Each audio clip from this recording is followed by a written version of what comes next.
He ate and he spoke, invited Thomas to touch his scars. Those scars are a reminder that our Savior knows suffering, and he carries the mark of his love for each one of us. So before he ascended to heaven, Jesus gave us a mission. He said, "Go and make disciples of all nations." And so the resurrection empowers us to live boldly, to share the good news that Jesus is alive. And he left us with a promise: I am with you always to the very end of the age. That's found in the book of Matthew. We don't walk alone. The risen King is with us. I said at the beginning of the year that my greatest desire for our personal fellowship, our gathering that we call Abundant Grace, is that we would really get lit up with the ability to make disciples of other people, to begin to look at people and not look at them as I'm here, they're here, but begin to break bread with people and discuss the scriptures.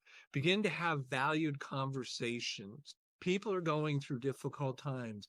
Fellowship, oftentimes we talk with people, but we're not exhorting them.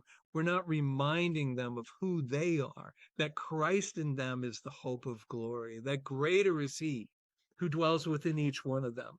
So what does that mean for us? The cross calls us to a place of surrender, that we lay our burdens at the foot of the cross, that Jesus has already carried them. There's nothing for us to carry. Cast your cares upon the Lord, it would tell us in another section. The second part is the empty tomb gives us hope. No situation is too dead for Jesus to resurrect. Trust him to bring new life. I had this conversation with somebody. They had somebody who's a young woman who's like 35, 40. She has a child, husband, and she's very sick, and they've given her only a short period of time to live. And they're like, we got to get all these people to come who have all this power. And I'm like, how long have you been a believer? Longer than me.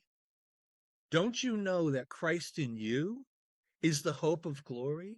Don't you know that the resurrection power that dwelled within Christ is available to you? Well, what would you do? I go, buddy, if it was me, I'd find five of my friends. I'd do like they did in Mark. I'd kick the roof in and I'd drop down and go, Jesus, we're here. And I'd lay on the floor of that place until something moved. He goes, you would do that? I go, how long have you known me? That's what I would do.